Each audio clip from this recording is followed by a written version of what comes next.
Hola, hola a todos. Ya estamos en vivo. Bienvenidos. Soy Susana Paz, formo parte de la Secretaría de Comunicación de la Facultad de Ciencias y estamos transmitiendo en vivo ya aquí preparadas para iniciar este evento, esta plática y esta conferencia se ha organizado con el nombre Catalizando la Diversidad de la Ciencia, Tertulia entre Mujeres de Ciencia. Esta es organizada en el marco del Global Women Breakfast del 2024 en colaboración con la Comisión de Equidad de la Facultad de Ciencias. Y bueno, uno de los objetivos, porque hay varias cosas que se pretenden con este evento, pues es dar a conocer las acciones y discutir ampliamente sobre la necesidad de promover la diversidad de la ciencia desde la práctica docente y en los espacios universitarios.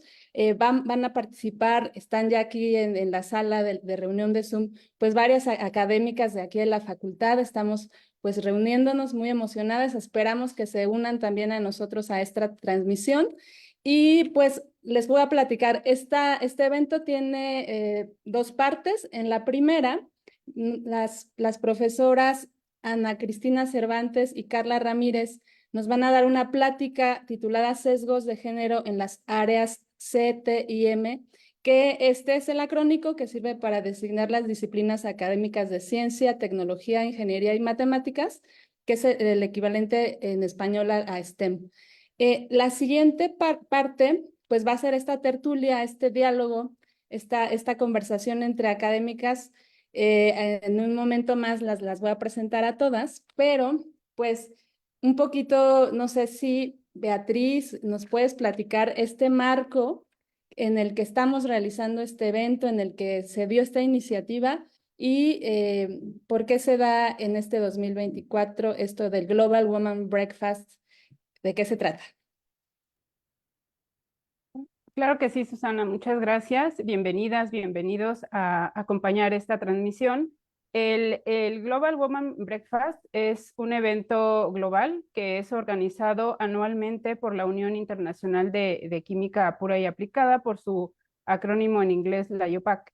Entonces, para la edición 2024, justo como lo comentaba Susana, la temática es catalizando la diversidad en la ciencia. Pues esto detona una discusión a nivel global, es organizada en diferentes países, participan entre de 100 a más países.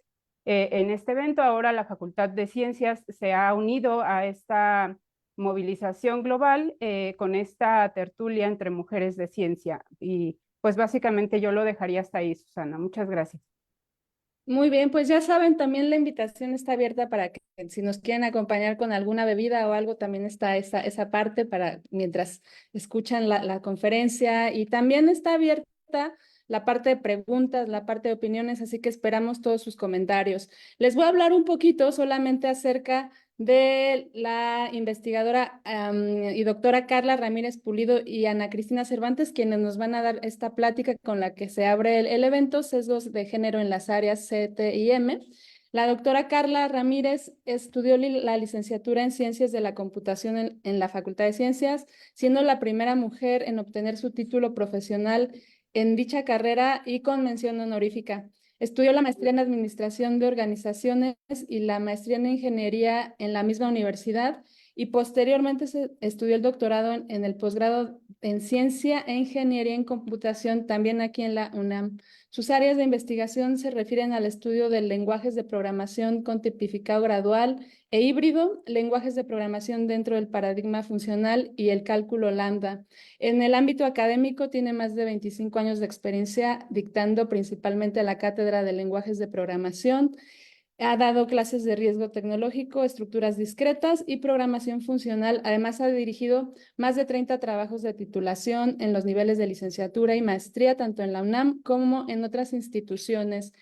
Actualmente, en materia de género, Carla es la coordinadora de la Comisión de Equidad de nuestra facultad y también es persona orientadora comunitaria. Este es un programa dentro de la Coordinación de Igualdad de la universidad que forma parte, y bueno, ella forma parte de la primera generación de estas POCs, que también es un tema que después vamos a platicarles más. La maestra Ana Cristina Cervantes, ella es bióloga y profesora de asignatura en la Facultad de Ciencias desde 2006. en las materias de filosofía e historia de la biología y de ciencia, diversidad e inclusión, que se convirtió en el primer curso transversal optativo con perspectiva de género que se imparte para todas las carreras de la facultad. Es maestra en filosofía de la ciencia con especialización en estudios de ciencia, tecnología, con énfasis en ciencia y género, y es egresada del doctorado en filosofía de la ciencia. Actualmente está escribiendo una tesis doctoral que contiene una crítica desde las epistemologías feministas a las teorías biologicistas sobre el sexo y género. También es docente de la Escuela Nacional de Ciencias de la Tierra y pues desde 2019 ha colaborado en la Comisión de Equidad de la Facultad con la elaboración de diferentes materiales que integran esta perspectiva feminista y de género en la ciencia, dando charlas, pláticas para la comunidad, así como redacción y propuestas de asignaturas transversales. Un poco nada más de la trayectoria de estas dos académicas tan brillantes y excelentes personas. Bienvenidos todos y pues les doy la palabra, Carla, Ana Cristina, bienvenidas y les dejo ya para que se dirijan al público. Muchas gracias, Susana. Bueno, pues muchísimas gracias por la invitación y por el espacio. Muchísimas gracias a la Global Women Breakfast y también a la Comisión de Equidad por este espacio para que platiquemos pues de varias cosas importantes en torno a las ciencias CETIM. En esta charla vamos a estar alternando tanto la doctora Carla como yo, para ir desentrañando un poco este tema sobre las brechas de género en las áreas CETIM. Entonces, voy a permitirme iniciar yo. Bueno, pues estamos, obviamente, como mencionaba Susi, estamos nosotras dos haciendo estas reflexiones. Y nos gustaría empezar hablando un poco de, digamos que en torno a la pregunta que explica, por ejemplo, las desigualdades que podemos encontrar, que son variadas, son diversas dentro de las áreas CETIM. Ha habido muchas explicaciones a lo largo pues de las décadas, a partir de que ya tenemos reflexiones desde las perspectivas feministas y desde los estudios de género sobre lo que sucede en las ciencias y la tecnología.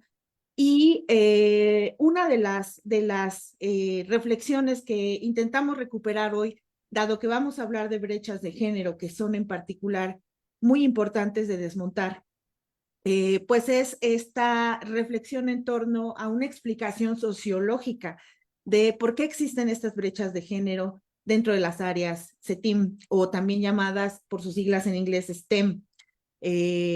Cuando estamos hablando de una explicación de tipo sociológica, en este caso se alude a una estructura social. Y en particular, la estructura social que se ha utilizado de diversas maneras para explicar una serie de fenómenos que tienen que ver con la segregación de espacios, y estos espacios además que están generizados, que están pensados para ser ocupados, por ejemplo, por personas que pertenecen a cierto género, por ejemplo, hombres y mujeres. Este tipo de segregaciones se han explicado muchísimo en el marco de la división sexual del trabajo. La división sexual del trabajo, sin embargo, es una estructura que no tiene sentido si no se explica en el contexto de un ordenamiento social moderno, en el contexto del ordenamiento social moderno entre el ámbito público y el ámbito privado. A este respecto es muy importante la reflexión que hace, por ejemplo, Carol Bateman, quien escribe este libro maravilloso que es El contrato sexual, que sí les recomendamos muchísimo que lo revisen y lo lean, en torno a la revisión que hace sobre los teóricos clásicos de la democracia y de la ciudadanía, en donde dice, hubo una incongruencia muy importante en estos teóricos, en tanto que como teóricos ilustrados señalaban en el plano formal que todos los individuos, en tanto personas, son libres y son iguales y están, claro, dotados de personalidad, están subordinados a una sola norma, que son las normas del Estado y de sus leyes. Y algo que notaron en su momento, por ejemplo, mujeres desde los feminismos ilustrados, fue que había una incongruencia muy fuerte porque en la práctica a las mujeres no se les concedieron derechos civiles, derechos jurídicos. Y Carol Pateman parte de esta reflexión muy importante de los feminismos ilustrados y dice, hay algo que está sucediendo en esta consolidación de la teoría clásica de la democracia que tiene que ver con que no solamente se estaba escribiendo lo que se llama, de hecho, de la manera en que se conocen a estos autores son como los contractualistas, dice Carol Pateman, no solamente se está escribiendo el contrato social, sino que se está escribiendo además un contrato sexual que se encuentra implícito en estos grandes trabajos que son fundamentales para entender el ordenamiento moderno de las sociedades. Y dirá, si por un lado se está hablando de un contrato social, se está hablando de toda la teoría del derecho político clásico, se habla de cómo el contrato social aleja a los individuos, a las personas, de una libertad natural y se quedan supeditadas estas personas a las leyes del Estado, por ejemplo, y dirán, sí, las relaciones sociales libres empiezan a adquirir una relación contractual, pero se está configurando además esferas y este ordenamiento que yo decía hace un momento, de un ámbito público y privado que va a estar generalizado desde el inicio, y que dirá Carol Pateman, es muy importante revisar, por ejemplo, la manera en que uno de los contratos que se empiezan a consolidar, que es el contrato de matrimonio, de alguna manera está terminando por cristalizar que estos espacios además van a estar ocupados de manera distinta por hombres y mujeres. Y dirá, el ámbito público quedará de esta manera generalizado, ¿no?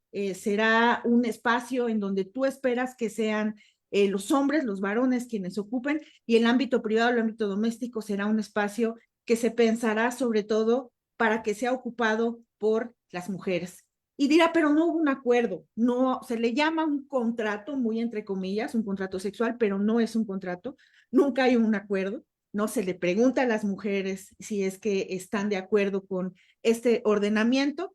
Dirá, es muy importante visibilizar que en este contrato social hay un contrato sexual implícito.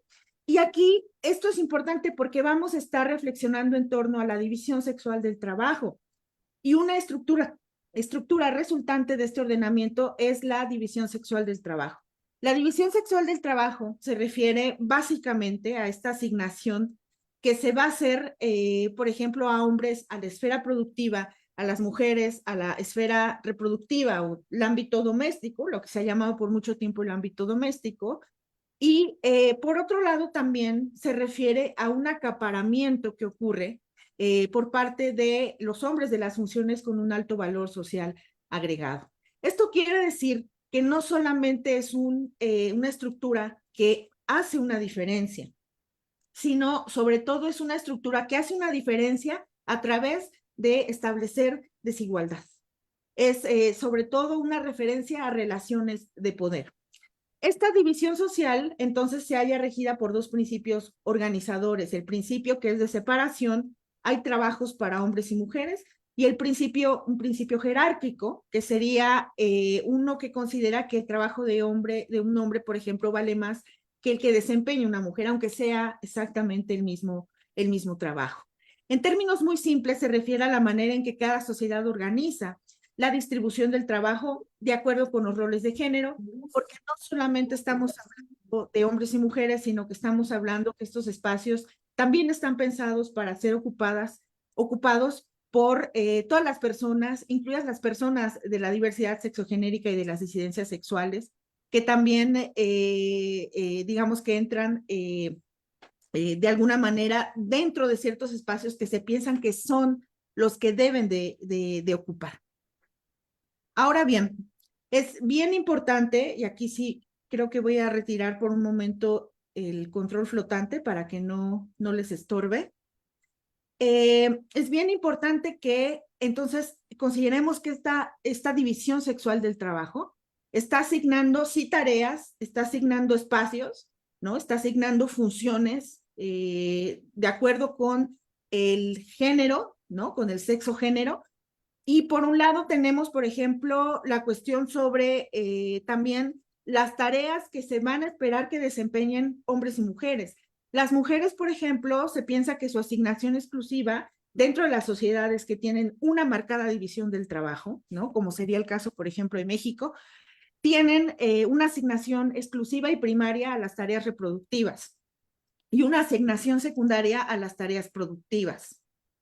En el caso de los hombres, la asignación primaria exclusiva es hacia las tareas productivas, ¿no? Las que pertenecen al ámbito público, que además generalmente son las actividades remuneradas, ¿no? Y la asignación secundaria son las tareas reproductivas, son las tareas, por ejemplo, del ámbito doméstico, de tal suerte que tú tendrías que las mujeres están ocupando fundamentalmente, están haciendo uso, están construyendo estos espacios domésticos y privados con, diríamos, con unas entradas que pueden ser incluso intermitentes, ¿no? Que pueden estar relacionadas con lo que vamos a decir más adelante, las dobles o triples jornadas, pero que fundamentalmente son las tareas reproductivas a las que están pensadas, bueno, que deben ocuparse. Y en el caso de los hombres, al contrario, por ejemplo, la entrada a las actividades domésticas y por ejemplo, las actividades que se llevan a cabo en una unidad doméstica y familiar son intermitentes. Principalmente sus tareas están dirigidas hacia el ámbito, decía yo hace un momento, del trabajo remunerado. Esto, por otro lado, también está determinando tanto el uso de los espacios, que yo acabo de explicar, como el uso del tiempo. De manera que las mujeres usan el tiempo de manera sincrónica y continua y los hombres de manera diacrónica y discontinua. Es decir, a la hora en que las mujeres están ocupando o están pensando en los espacios domésticos y pueden enrolarse, por ejemplo, en tareas productivas remuneradas en un trabajo en el ámbito laboral del espacio público, todo el tiempo permanece, por ejemplo, por decirlo, la carga mental de lo que implican las tareas, las funciones del ámbito doméstico. Todo el tiempo se están preocupando por la comida, porque se tiene que hacer la limpieza, aunque, por ejemplo, estén dentro de sus espacios laborales fuera en el ámbito público. Sin embargo, algo que sucede, por ejemplo, en el caso de los hombres, a través de esta estructura social que los orienta de esta manera que digamos, que está explicando estas tendencias, es que los hombres se ocupan de estas tareas de manera más discontinua, ¿no? Y pueden, por ejemplo, incluso dejar de preocuparse por periodos mucho más largos de tiempo de estas tareas en el ámbito doméstico. Continúo. Ahora bien, en el caso, por ejemplo, de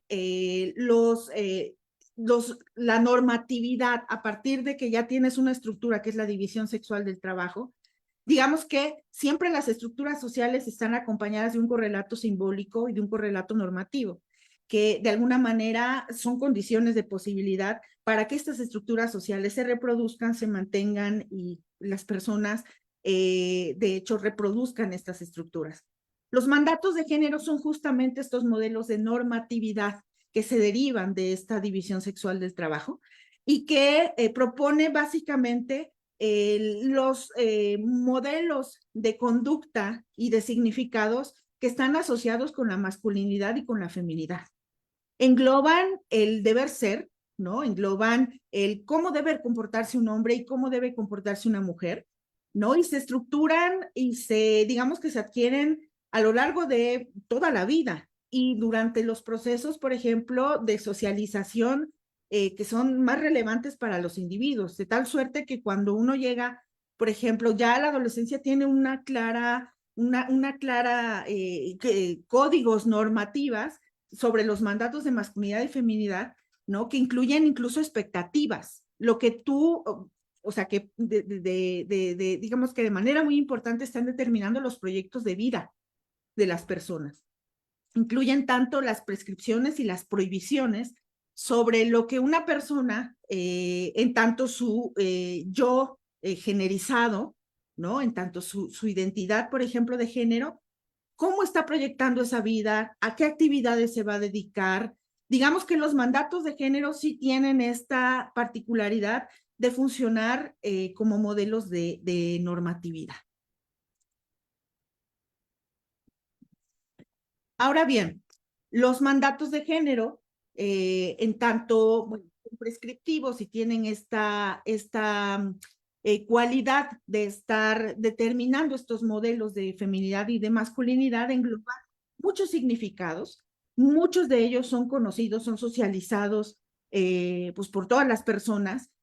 Como decía yo hace un momento, son adquiridos a través de los procesos de socialización, incluidos por supuesto los procesos educativos, aunque también tienen una gran relevancia todos los procesos de educación al interior de la familia, pero que eso no deslinda que en las instituciones educativas se estén reproduciendo todo el tiempo y ritualizando estos mandatos de género, ¿no?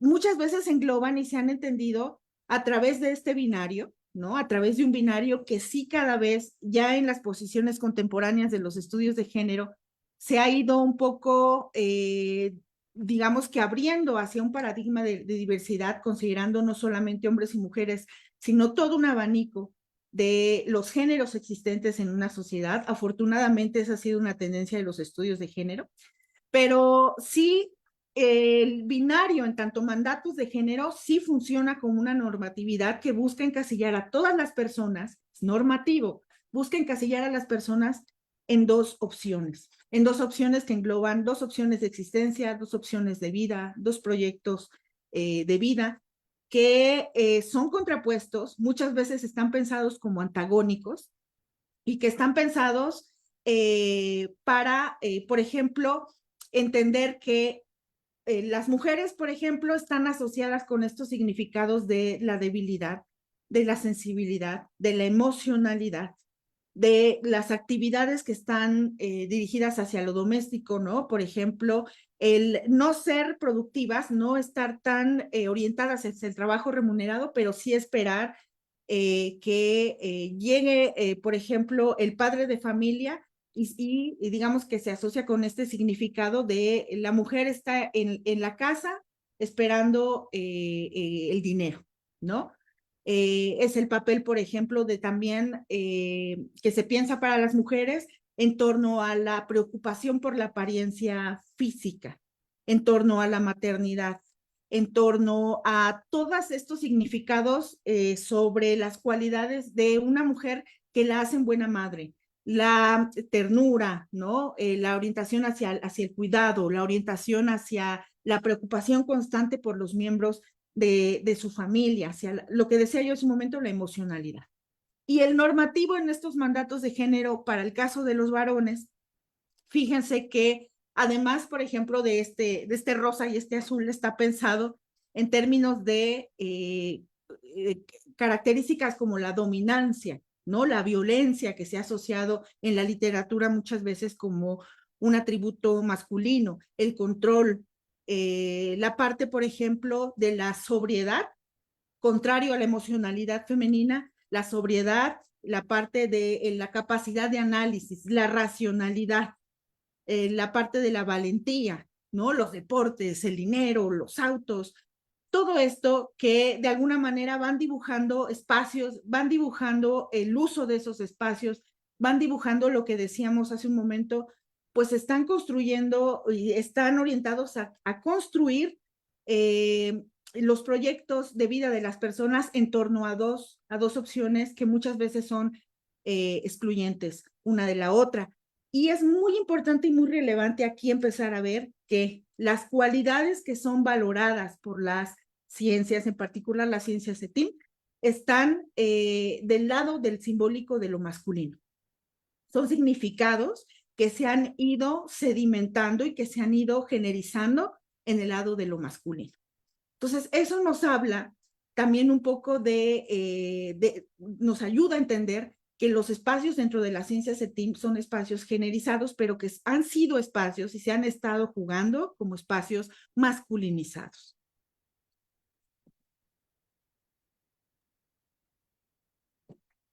Y bueno, pues ahora me toca a mí. Muchas gracias de nuevo a todos por su presencia aquí.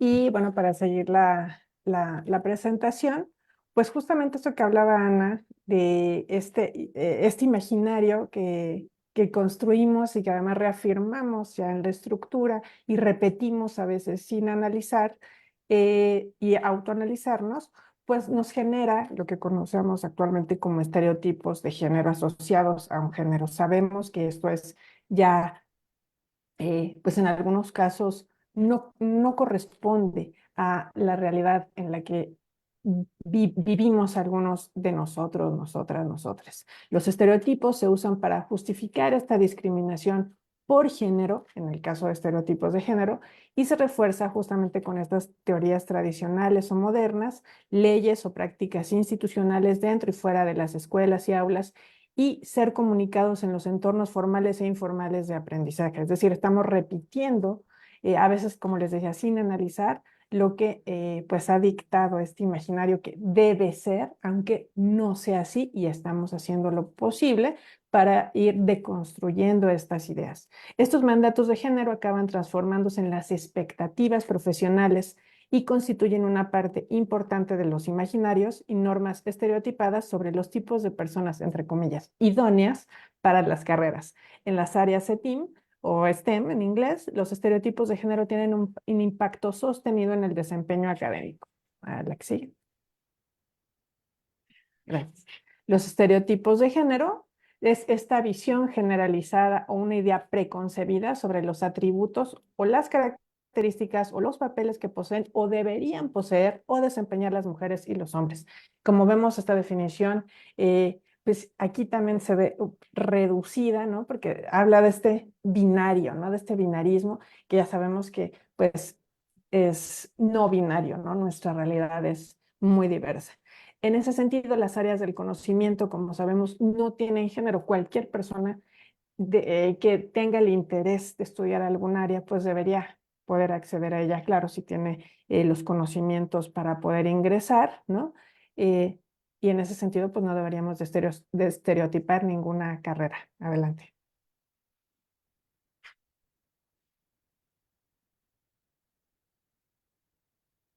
Claro. Y en este sentido también se habla de las desigualdades en las brechas de género. Es uno de los fenómenos resultantes de una estructura, de un orden, por ejemplo, de género, que marca una división sexual del trabajo en las sociedades. Las brechas de género son el resultado y están definidas como disparidades entre la condición o la posición de los hombres y las mujeres con respecto de las oportunidades de acceso y control de diferentes recursos económicos, sociales, culturales, políticos, patrimoniales, en fin, con todo lo que tiene que ver con acceso a bienes, servicios, derechos. Por tanto, los tipos de desigualdad pues son en cualquiera de estos ámbitos, en el ámbito político, económico, social, cultural. Por ejemplo, el hecho de que la mayoría de los derechos civiles y políticos, jurídicos, a lo largo del mundo se hayan destapado durante la primera mitad del siglo XX para las mujeres, en la forma, por ejemplo, del sufragio, en la forma del voto femenino, que es más o menos, aunque hay algunos países que lo consiguen antes, algunos en los que este derecho al voto fue muchísimo después de la mitad del siglo XX, digamos, cerca de los 2000, aún así podemos ver una tendencia en la que apenas, estamos hablando de que apenas hace unos años, y seguramente tenemos a alguien en casa, a lo mejor entre las personas, por ejemplo, las mujeres mayores de nuestra familia, de nuestra unidad familiar, que vivieron las primeras décadas apenas con ese derecho, ¿no? Con ese derecho ganado, o que no les tocó. Entonces estamos hablando en realidad, de hace muy poco tiempo. Entre las consecuencias, por ejemplo, de estas desigualdades, de estas disparidades, de estas brechas de género, estamos hablando de que continúan con la desvalorización de la feminidad. Y esto ha sido una tendencia histórica. por ejemplo, por lo menos dentro de Occidente y de las sociedades occidentalizadas, la feminidad sí ha estado jugando un papel subordinado dentro de las sociedades. Continúa, por supuesto, con la división sexual y por género del trabajo y acentúa, por ejemplo, los procesos de pobreza que, claro, tenemos, por ejemplo, entre las clases más bajas, ¿no? A una gran cantidad de personas golpeadas por los procesos, por ejemplo, de pobreza y de dificultad para acceder a una serie de recursos, por ejemplo, de derechos y de bienes. Pero dentro de esos mismos estratos, por ejemplo, los más bajos, son las mujeres y se ha mostrado que hay un proceso de feminización de la pobreza, son las mujeres las que resienten más estos fenómenos, por ejemplo, de empobrecimiento, ¿no? Porque además hay que leerlo en términos de género, están dentro de estos espacios en los que muchas veces ellas no son las productoras de, digamos que de la riqueza, aunque sí están, y eso ha sido una reflexión de los feminismos marxistas muy importante, el trabajo en la unidad doméstica, el trabajo que han hecho las mujeres, claro que sostiene y a las sociedades y es productora de una gran riqueza, pero eso ha sido muy invisibilizado. En general, me refiero aquí con quien llega, por ejemplo, con la quincena, con el dinero, por ejemplo, es el varón, y ellas tienen que hacer todo un trabajo de administración, ¿no?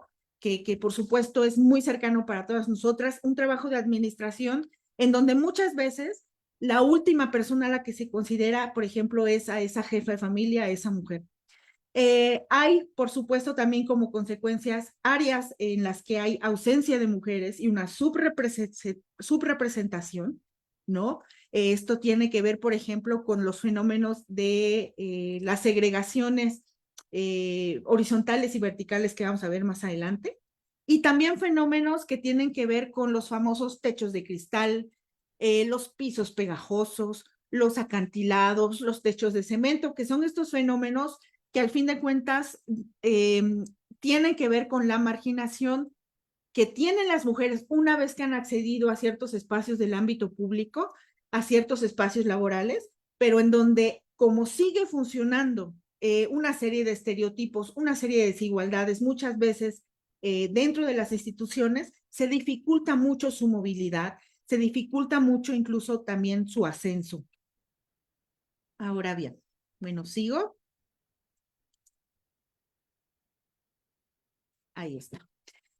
Hay varias aclaraciones importantes cuando estamos hablando de brechas de género o de desigualdades que tienen que ver con el género.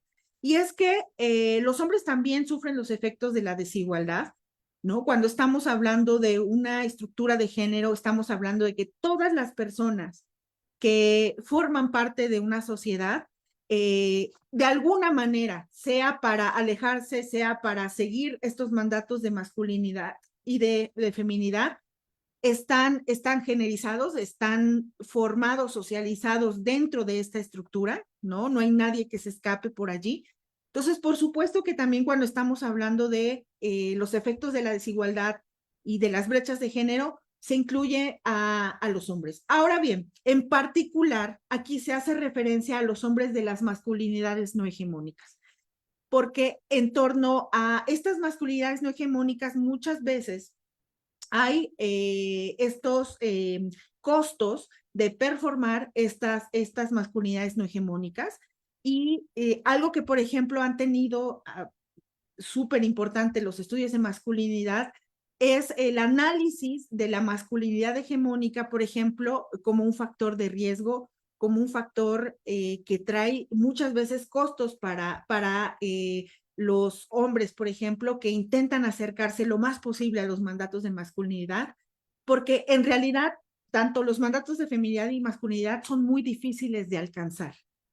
Entonces, digamos que son muy celosos estos mandatos en el sentido de que sí tienen grandes exigencias, tienen grandes prerrogativas que muchas veces las personas de carne y hueso no podemos alcanzar. Tiene costos el intentar, por ejemplo, moldear y idear tu vida en torno a estos mandatos puede ser realmente muy costoso, sobre todo para la salud psicoemocional. Las mujeres también promueven formas de desigualdad. Todas las personas podemos promover formas de desigualdad, sin duda. Y cuando estamos hablando, y es lo que decía yo hace un momento y también lo mencionaba Carla, hay un paradigma de diversidad que es muy importante dentro de las reflexiones contemporáneas. Hablamos también de las personas de diversidad sexogenérica.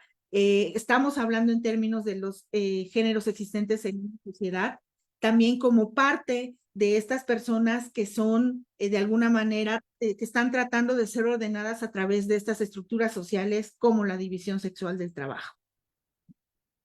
De acuerdo con los datos de la Comisión Económica para América Latina y el Caribe para 2022, algo que sucede, por ejemplo, cuando ya estamos hablando dentro de los ámbitos científicos y de tecnología o de las áreas STEAM o también llamadas áreas STEM, es que la división sexual del trabajo se empieza a expresar de ciertas maneras. Y una cosa muy particular tiene que ver con la manera en que se ha entendido las áreas STEAM y STEM, la manera en que se configuraron históricamente, ¿no? Como espacios masculinizados, como espacios ocupados por los hombres. De acuerdo con los datos ahora sí de la CEPAL de 2022, el 35%, por ejemplo, de las mujeres quienes se matriculan, de las personas que se matriculan en las áreas STEAM son mujeres, el 35%. Y ese 35%, de hecho, es un 30% que acompaña a varias de las estadísticas cuando uno empieza a revisar la presencia de las mujeres dentro de las áreas STEAM. Para 2023, por ejemplo, para la región, para América Latina, ¿no? Se encontró que ya personas que se dedican a actividades de investigación y tecnociencias, ya quienes están profesionalmente dentro de estas actividades, solamente el 30% son mujeres. Como les decía, ese 30% como que es una constante y más adelante vamos a analizar un poquito lo que sucede dentro de la UNAM. Esta proporción es aún menor, por ejemplo, cuando hablamos en ciertas áreas, ¿no? De tecnologías de la información y la comunicación como la informática, o ciertas áreas, por ejemplo, de las ciencias abstractas, como es el caso de matemáticas aplicadas, de física o de ciencias de la computación. En México, ya digamos que aterrizando hacia México, la participación de las mujeres en ocupaciones que tienen que ver con áreas STEAM también ronda el 30%, de acuerdo con los datos del INCO. De acuerdo con este instituto, el INCO, solamente 3 de cada 10 profesionistas en estas áreas son mujeres. ¿Sigo? Ok.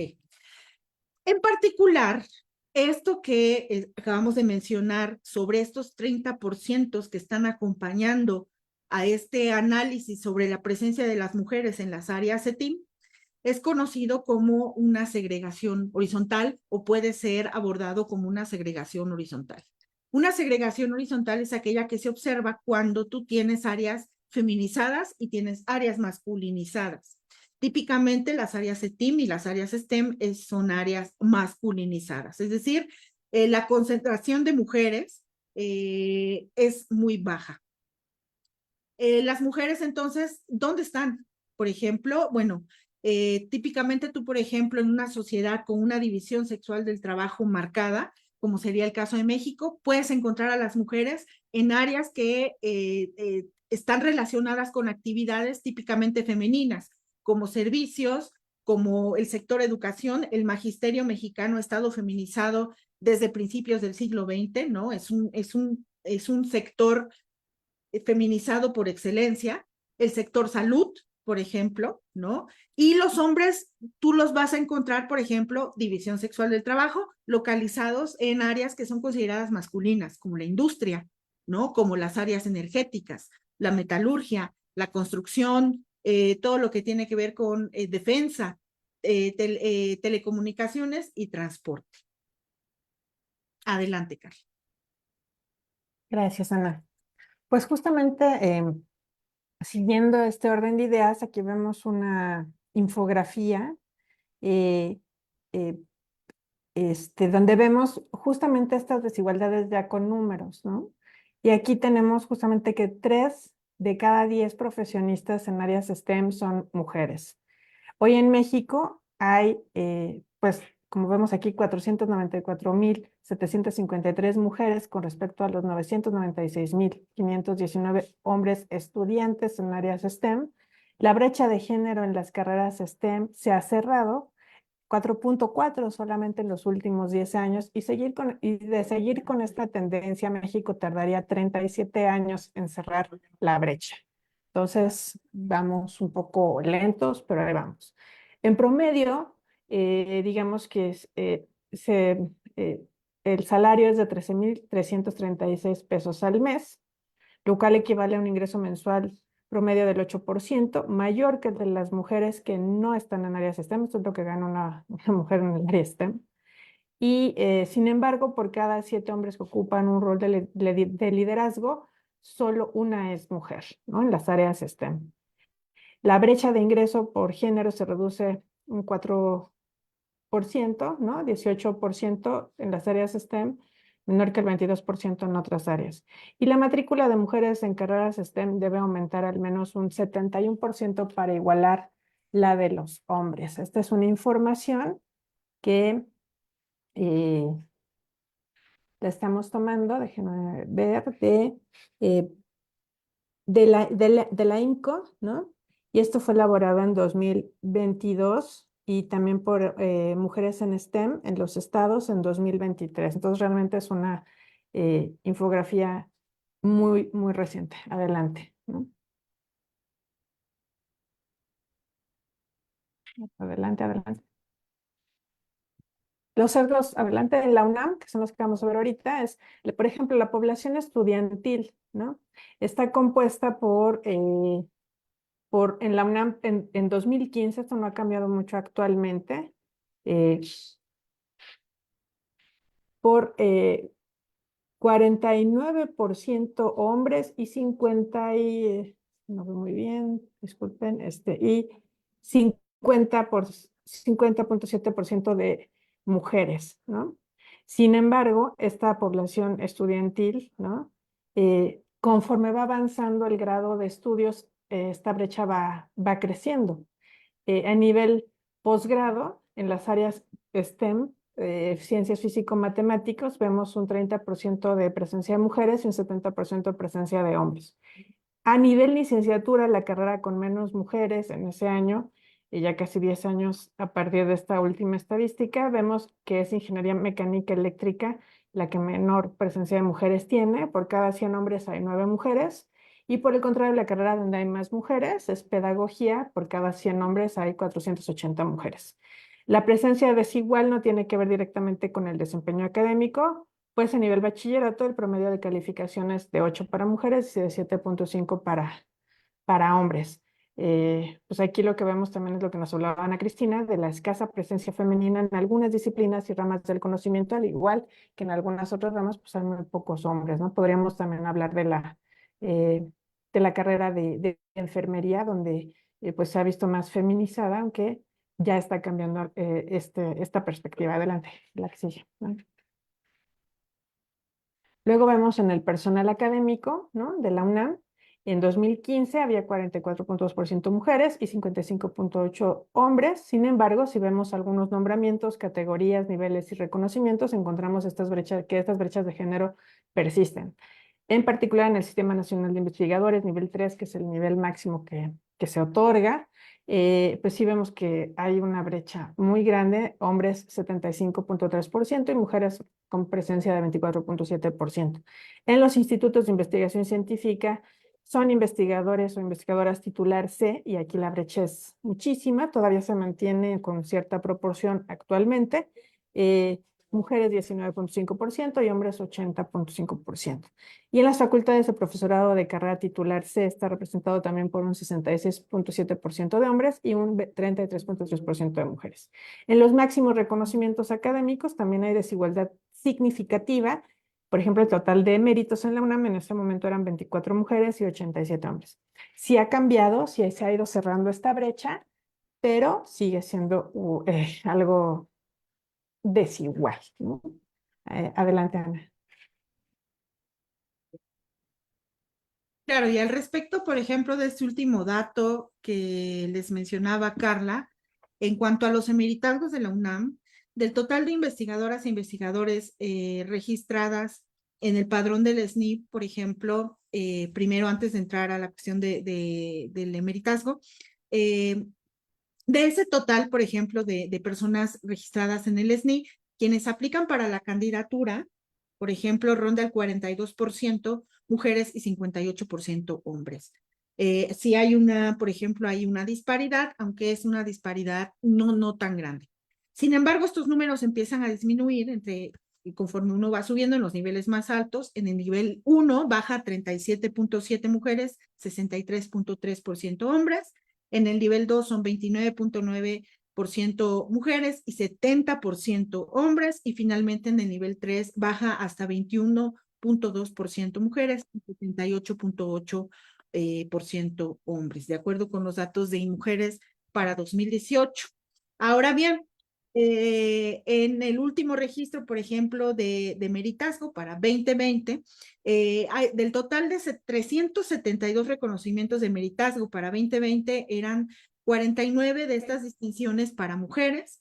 Y algo bien importante cuando estamos revisando este tipo de datos, en el caso de los emeritazgos, es que las distinciones que se empezaron a dar a mujeres fue a partir de 1981, a pesar de que las distinciones en general, ¿no? Para los hombres sí se empezaron a dar desde 1941.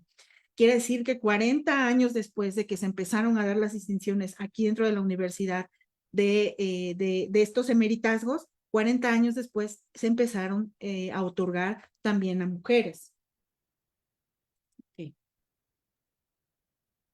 Revisando los datos para, por ejemplo, personal académico por figura por género, ¿no? Con datos del 2023 de la Agenda Estadística 2023, lo que podemos encontrar es que el personal académico en la UNAM está sí distribuido, digamos que en una proporción que es cercana, podríamos decir que es cercana a un 50-50. El personal académico masculino es el 54.2% y el femenino es 45.8%. Ahora bien, cuando estamos hablando sobre, digamos, por figura, no se ve, creo que no se alcanza a ver en la diapositiva hasta abajo, pero la primera barra está referida a la figura de investigador, la segunda a profesor de carrera, la tercera es técnico académico, la más alta es para profesor de asignatura y la última es para las ayudantías, para los ayudantes. Entonces voy a empezar de la derecha hacia la izquierda.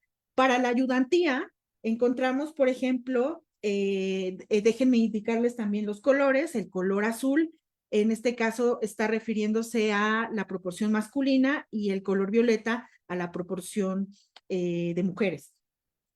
Vemos, por ejemplo, en el caso de ayudantes, que es la primera hacia la derecha, que tiene 52.9% hombres, 47.1% mujeres. Hay una brecha, pero no es una brecha tan pronunciada. En el caso de profesores de asignatura, profesoras de asignatura, 54% hombres, 46% mujeres. Es también una brecha, pues, no tan pronunciada. En el caso de técnicos académicos, técnicas académicas, 49% hombres, 51% mujeres, ¿no? Está ligera, pero muy ligeramente feminizada. En el caso de profesores de carrera, 54.2, 45.8 mujeres. Y algo que igual es una brecha no tan pronunciada, pero sí es, digamos que igual de importante que las dos primeros casos de figura académica. Y el último, es un área de oportunidad para la UNAM en la figura de investigadores. Tenemos 62.4% hombres, 37.6% para las mujeres. Aquí claramente sí hay una brecha que se abre muchísimo más que en los otros casos de figura académica. En el caso de los subsistemas de la UNAM, Ya sabemos que los subsistemas de la UNAM implica, por ejemplo, todo lo que tiene que ver con la investigación o el subsistema de investigación humanística, el de investigación científica, la Escuela Nacional Preparatoria, el CCH, facultades, escuelas y las unidades multidisciplinarias.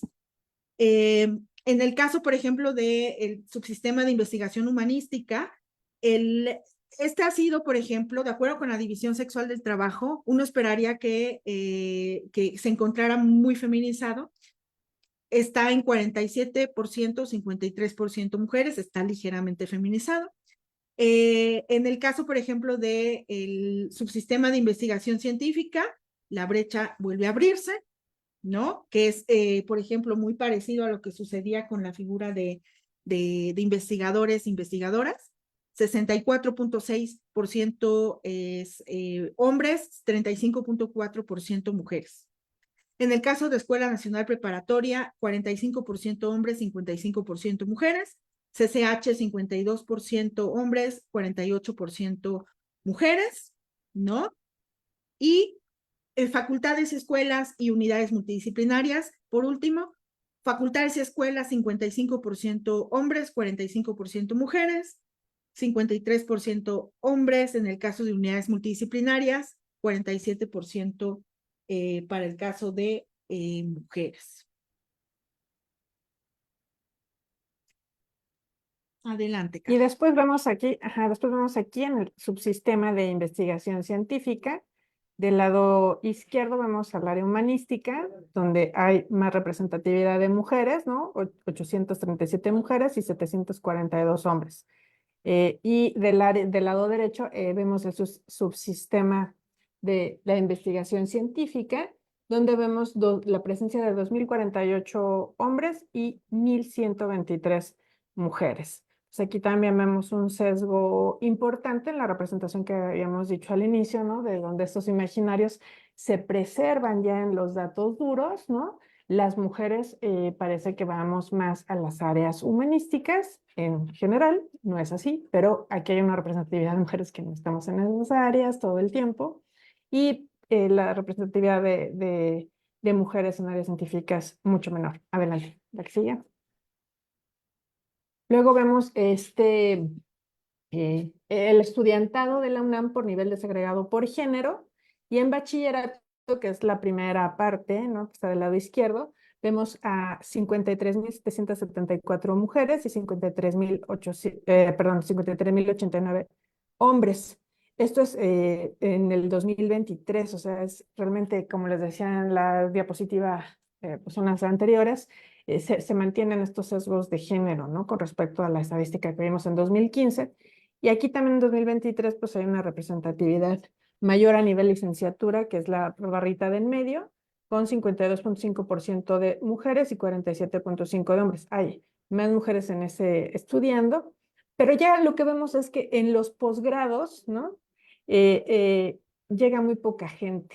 ¿Qué pasa ahí, no? O sea, ahí hay también un sesgo no solo por género, sino qué está pasando en para terminar la carrera y que se inscriban en un posgrado, la representatividad de hombres y mujeres baja muchísimo, donde ahí se mantiene más o menos los sesgos de género, 47.6% hombres y 52.4% de representación de mujeres.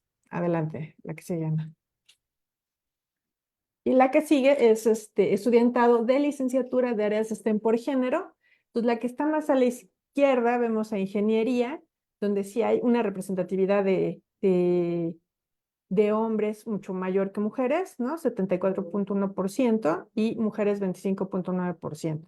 Luego vemos el área de biotecnología y ciencias genómicas, con 37.8% de representación de mujeres y 62.2% de hombres.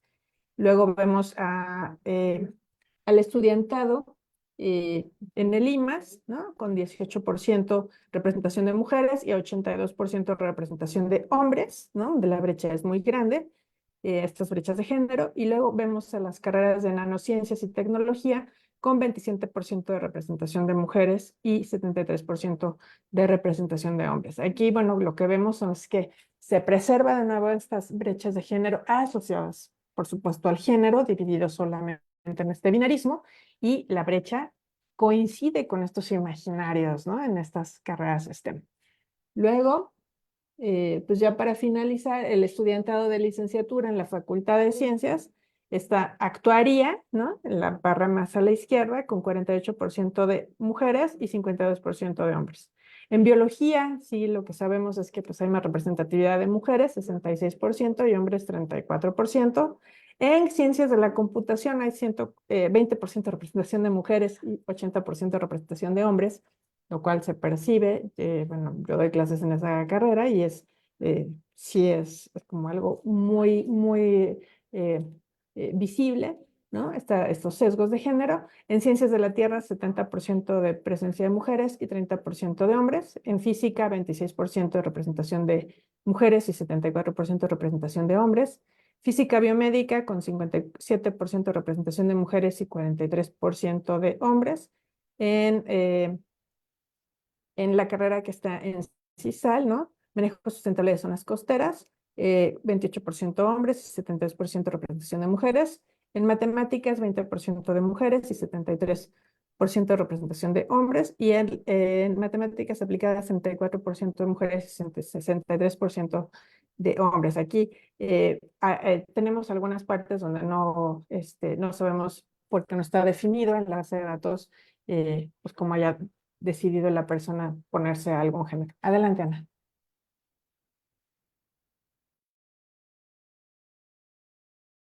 Claro. En particular, fíjense que voy a regresar aquí a la diapositiva anterior, a ver si puedo. Creo que ya no puedo. Ver. Sí. En particular en matemáticas y en matemáticas aplicadas, en esta diapositiva surge que un 7% en matemáticas, por ejemplo, del estudiantado, no optó por, digamos que, enunciarse desde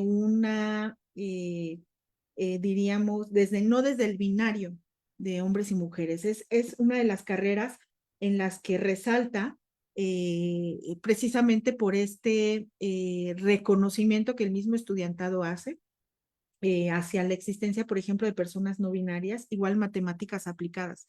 Es muy interesante esto y nos da un poco como para pensar qué está pasando, por ejemplo, en las otras carreras en donde no está sucediendo, por ejemplo, esto, ¿no? Pues posiblemente tenga que ver con las condiciones de las trayectorias escolares que están experimentando, que posiblemente no hay condiciones para que las personas se reconozcan y estén socializando, por ejemplo, este tipo de información por una serie a lo mejor pueden ser microviolencias, en fin, muchas cosas que pueden estar suscitándose ahí. Es una cosa abierta para la investigación. ¿Cuál es la situación, por ejemplo, de las mujeres, de los hombres, reflexionando en torno a esta división sexual del trabajo que puede estar moldeando, ¿no? La presencia, la proporción de mujeres y hombres dentro de la universidad? La Facultad de Artes y Diseño es un área, y seguramente lo están imaginando en este momento, es un área feminizada, igual que la Facultad de Enfermería y Obstetricia, son áreas feminizadas. Y si lo pensamos, tiene que ver, por ejemplo, la primera con que pertenece a las áreas de humanidades, que es un área que se ha pensado feminizada, y pues el área de cuidados. El área de cuidados, igual que el área de educación, ha sido un área feminizada. La Facultad de Medicina es un área feminizada también, ¿no? Pero sí hay una segregación vertical importante.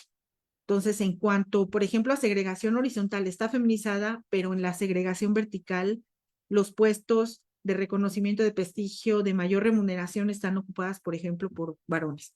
La Facultad de Odontología es un área feminizada, pero no así la Facultad de Economía, esa es un área masculinizada, ¿no? En contraste con Psicología, que es un área feminizada, igual que Lenguas, Lingüística y Traducción, también es un área feminizada. La Escuela Nacional de Trabajo también es un área feminizada. Y por último, música, pues es un área masculinizada. Ahora bien, desde una perspectiva de género, la división sexual del trabajo es uno de los factores más importantes que nos ayudan a entender la exclusión, por ejemplo, de mujeres de los ámbitos laborales, de los ámbitos, por ejemplo, de las áreas CETIM, y la invisibilización de las personas de la diversidad sexogenérica y de las disidencias sexuales. La segregación horizontal que estuvimos observando que está presente en las áreas CETIM, cuando baja la presencia de las mujeres en estas áreas, tiene que ver, y se ha visto que tiene que ver, se ha teorizado, con tres aspectos. Número uno, digamos que las profesiones y las actividades que se han pensado que son adecuadas para las mujeres son siempre una extensión de las actividades domésticas. Y es lo que decíamos hace un momento, enfermería, odontología, psicología, trabajo social, son áreas que están, faltó pedagogía, son áreas que están orientadas hacia la enseñanza, los cuidados, el servicio. La creencia también ampliamente difundida de que las mujeres y las personas de la diversidad y disidencias sexogenéricas deben ocupar una posición subordinada en una cadena de mando o en una cadena de posiciones jerarquizadas. Y esto tiene también que ver con que muchas veces a través de los mandatos de feminidad y masculinidad a las personas pertenecientes a las diversidades sexogenéricas se les feminiza. Y entran como, se les asignan estos significados feminizados, porque en el momento en que no estás performando a través de los mandatos de masculinidad y de masculinidad hegemónica, se te feminiza. Es como parte de esta vocación normativa binaria que tiene la estructura de género. El monopolio del conocimiento y manipulación de la tecnología ha sido y sigue siendo masculino. Las ciencias y las tecnologías han sido espacios masculinizados, lo decíamos desde el principio. Entonces también la permanencia y las trayectorias de las mujeres y de las personas, por ejemplo, no binarias y que forman parte en general de las diversidades sexogenéricas, se dificulta muchas veces, digamos que muy, muy difícil ir transitando por estos espacios. Adelante, Carla.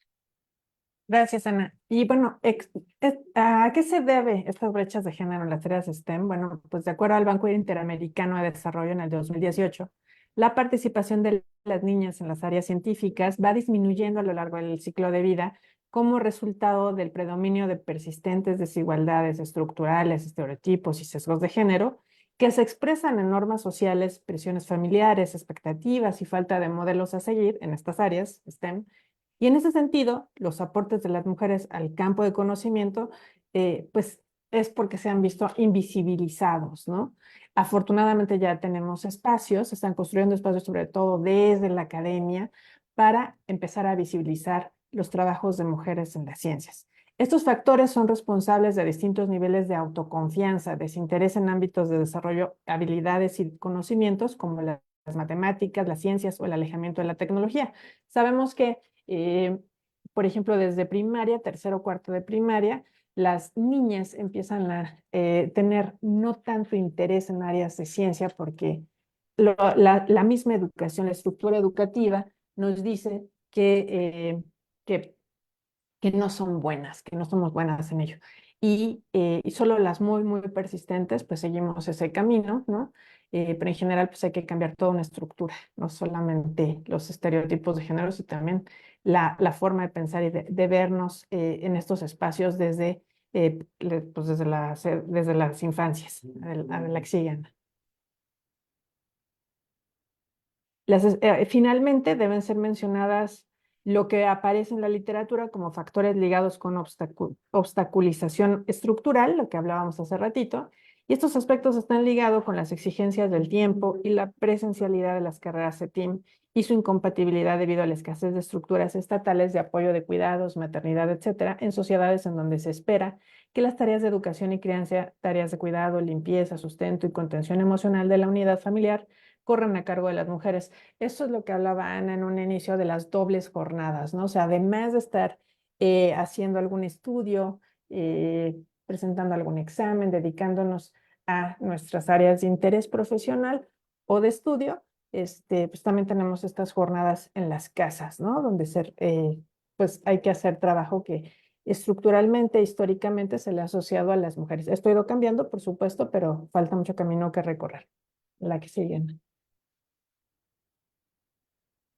Y estas explicaciones de las brechas de género en áreas STEM las vemos aquí en esta gráfica del CEPAL, donde pues podemos ver, ¿no? Por ahí en medio a México, ¿no?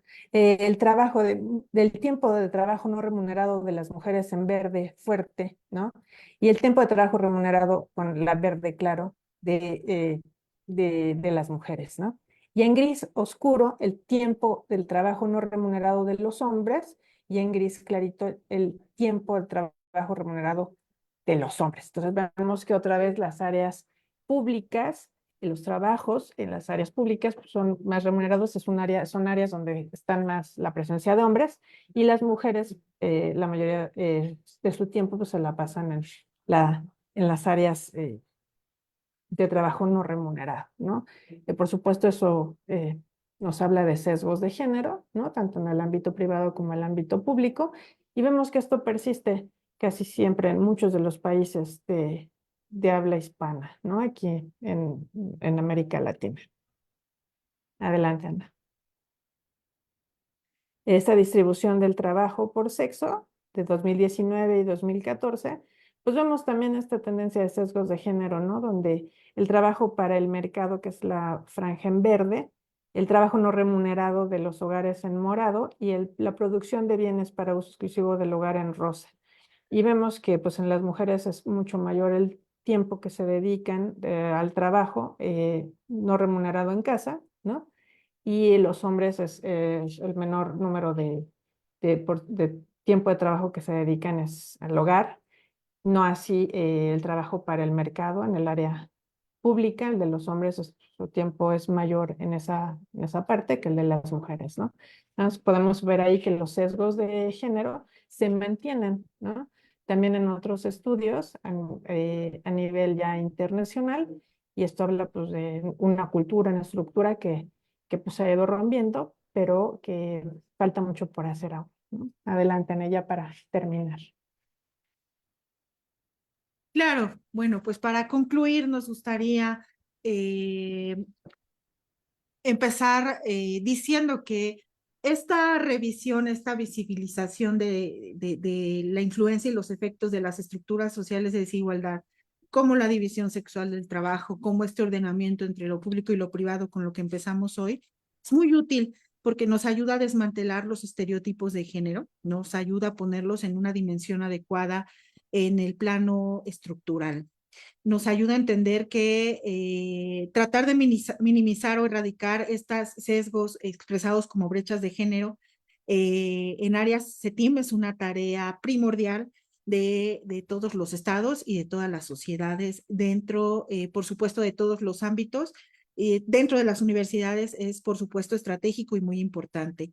Respetar los derechos humanos fundamentales de mujeres y personas de la diversidad y disidencias sexogenéricas al erradicar los factores que pueden ir en detrimento del mejoramiento de sus oportunidades laborales. Es una cuestión estructural y que debe ser desmontada desde, digamos, el plano, por ejemplo, de políticas, desde el plano a lo mejor de estrategias, de diferentes tareas que tenemos que poner en marcha. No es algo que vaya a ocurrir, digamos que rápidamente de manera natural, sino que hay que poner manos a la obra para empezar a acelerar estos procesos de desmantelamiento de estas estructuras sociales de desigualdad.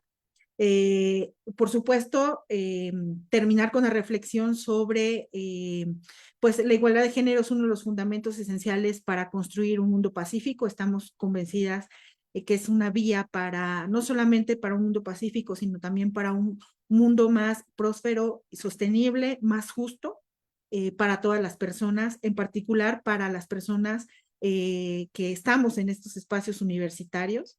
Y pues nada, simplemente queremos agradecerles por su atención. Muchísimas gracias. Y aquí, bueno, pues también les compartimos la bibliografía consultada para la realización de esta presentación. Muchas gracias.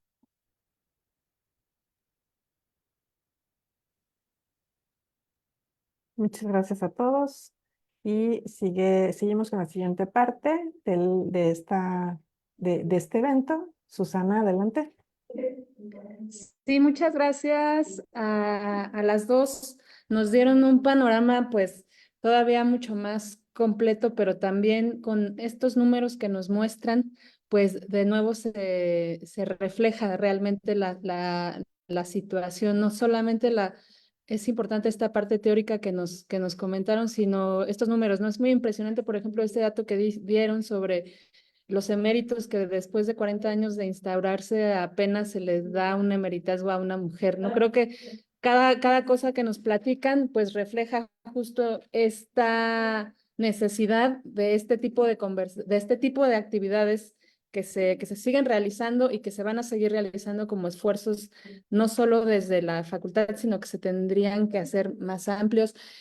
Entonces, pues vamos a dar paso a esta tertulia ahora sí que queremos y que va a ser como esta continuación de esta base que nos acaban de dar Carla y Ana. Voy a presentar a a las investigadoras académicas de la facultad que están aquí presentes. Bueno, ya conocieron a Ana Cristina Cervantes, a Carla Ramírez. Y está también con nosotras la doctora Beatriz Sánchez Monroy, quien es representante de Química de la Facultad de Ciencias.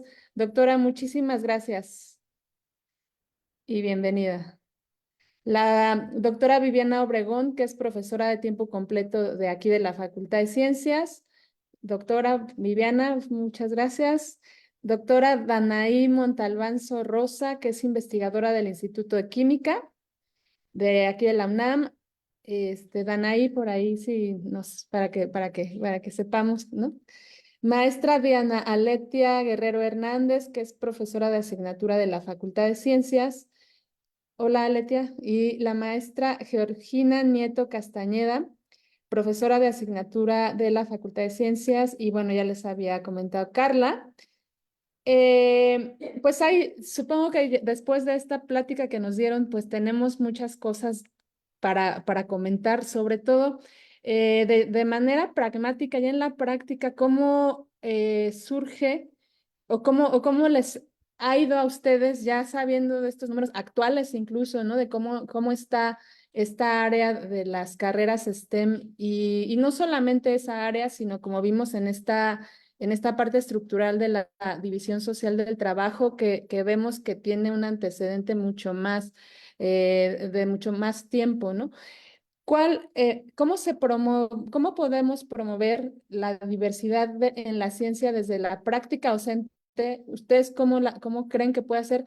Y una pregunta que a lo mejor ya está un poquito de más, pero creo que también es necesaria. ¿Cuál es la importancia ante este escenario que ya nos platicaron las doctoras, la importancia de promover la diversidad en la enseñanza de las ciencias? Gina. Hola, buenos días, buenas tardes a todos los que nos están acompañando. Muchísimas gracias particularmente a nuestros estudiantes y nuestra familia.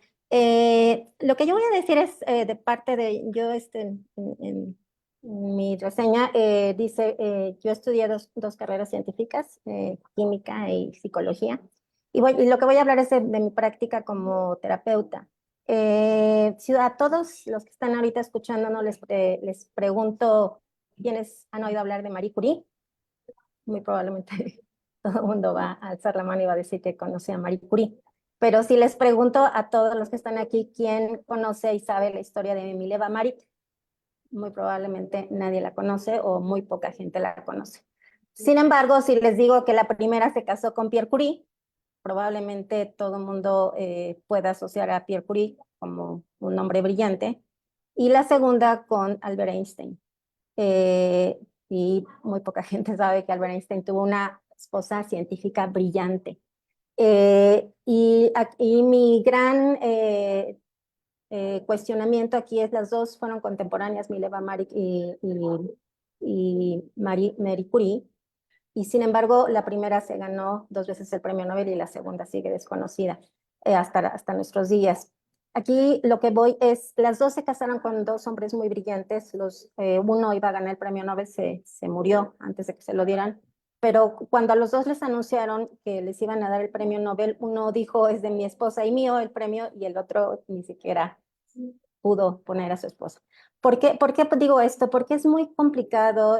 Justamente ahorita en la clase, estoy en mi salón de clase, estábamos viendo sobre los modelos un tema que tiene que ver con química, y es muy difícil que una mujer o un hombre se comporten como no han visto modelos. Desde esta perspectiva, yo me he puesto a investigar muchísimo sobre Mileva, porque siendo una mujer tan brillante, está su carrera desconocida y porque siendo contemporánea de Marie Curie, no logró, teniendo el ejemplo de Marie Curie, lo que hizo. Y bueno, investigando yo me he dado cuenta que Mileva estaba bien, estaba feliz de darle lugar al hombre que ella amaba, al hombre que ella tanto admiraba. Ni siquiera le exigía a él que la pusiera en los artículos que él tiene publicado, aunque los dos habían hecho el trabajo. Y mi pregunta más allá era por qué.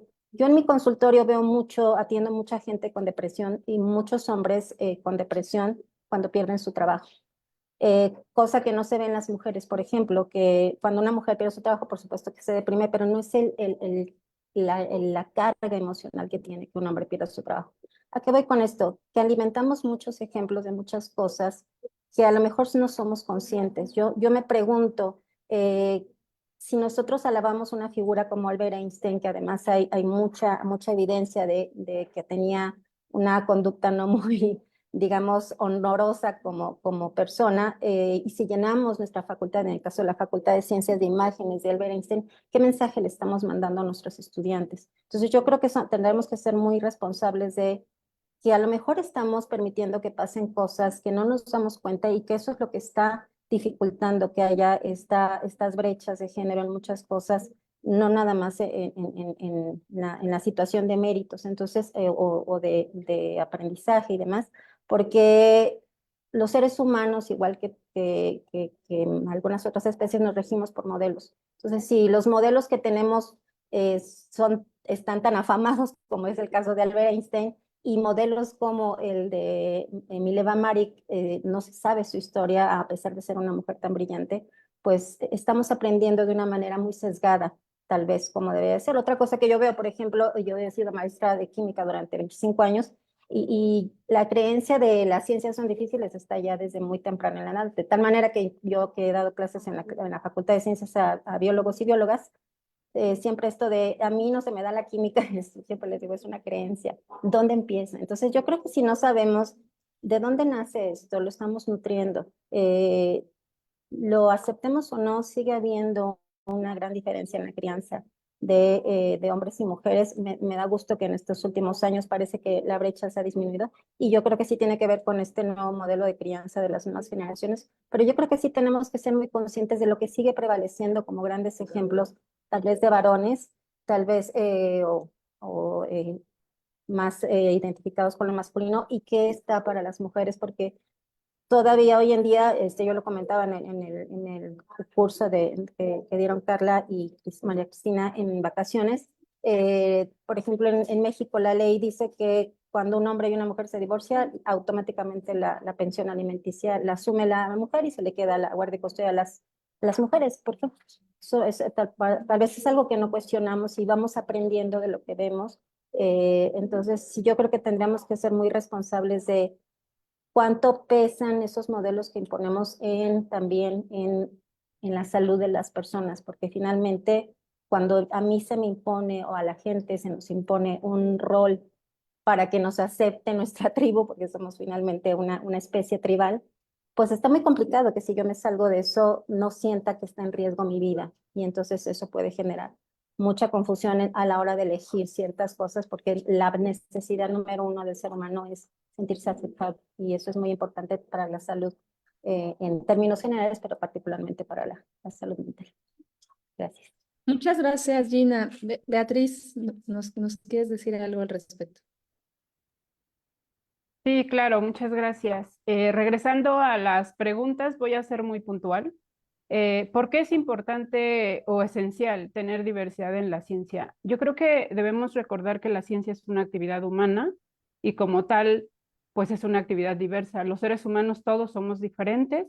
Entonces, la diversidad de ideas, la diversidad de enfoques y la diversidad de paradigmas en la ciencia pues da la posibilidad de tener enfoques integrales hacia el estudio de las problemáticas.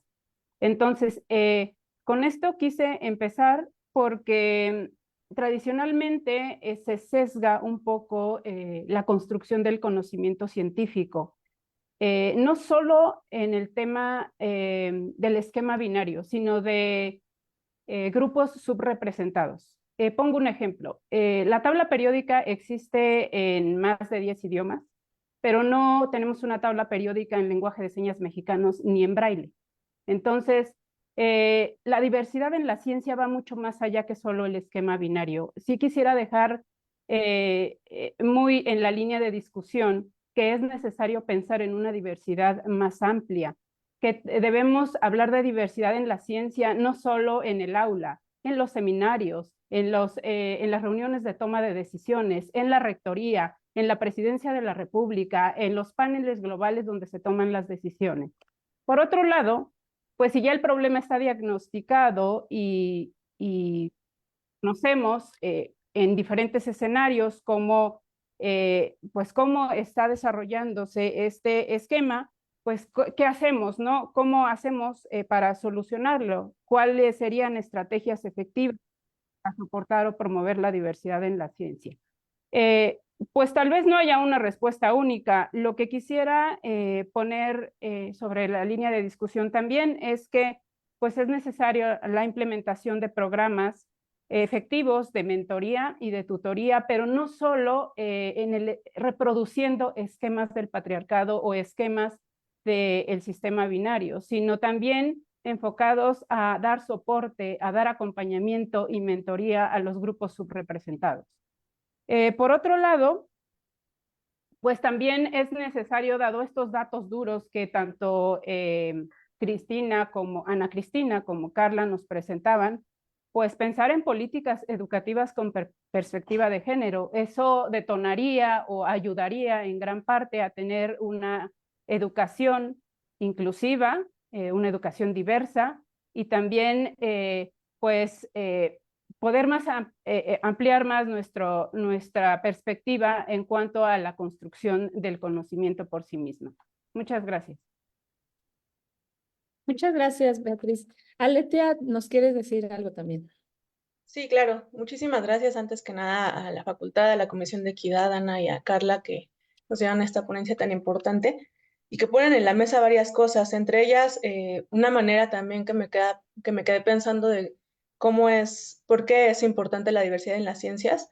O sea, creo que, por ejemplo, esa pregunta se puede responder desde la historia y también desde la filosofía de la ciencia, y se puede responder también desde la necesidad que tenemos, que nos ha dejado todo este conocimiento, de romper con el paradigma androcéntrico moderno, ¿no? que fue como lo que erigió las ciencias modernas y que se asume como una neutralidad ficticia. A lo largo de los años se ha sabido que desafortunadamente esta supuesta neutralidad y esta supuesta universalidad no se ha cubierto, no se ha contemplado incluso como en la práctica, y realmente lo que estamos haciendo es reproducir un montón de sesgos, ¿no? O sea, ya las epistemologías feministas nos permiten ver que hay una gran necesidad de darle cuerpo a esa subjetividad, de darle cuerpo a ese sujeto cognoscente, a esas sujetas también, que también gracias a la entrada de las mujeres a la ciencia nos ha permitido ver que la entrada de las mujeres a la ciencia no nada más se ha dado en aras de potenciar una ruptura a esta brecha de género, sino también de potenciar un sesgo en cómo entendemos el mundo, qué tipo de preguntas nos hacemos, qué tipo de conocimientos traemos también desde nuestras vidas particulares. Y eso también nos deja ver que la ciencia va de la mano con esta práctica social que bien nos compartía la doctora Beatriz, la necesidad de ver, por ejemplo, estas comunidades epistémicas en su totalidad y no solamente bajo ciertos esquemas de quiénes pueden entrar a hacer ciencia y quiénes no. Me parece importante defender una pluralidad epistémica, me parece importante porque eso se acopla más a la realidad misma, y sobre todo en países como el nuestro, que sabemos son de Latinoamérica, son espacios modernizados, son espacios occidentalizados, que tienen un montón de problemas particulares y de formas de entender el mundo. Por ahí, yo creo que eso por ahí podría plantear la necesidad de conocer de una manera más integral, ¿no? Incluso la realidad en términos de filosofía. Y por otra parte, me parece importante pensar en cómo hacerlo, ¿no?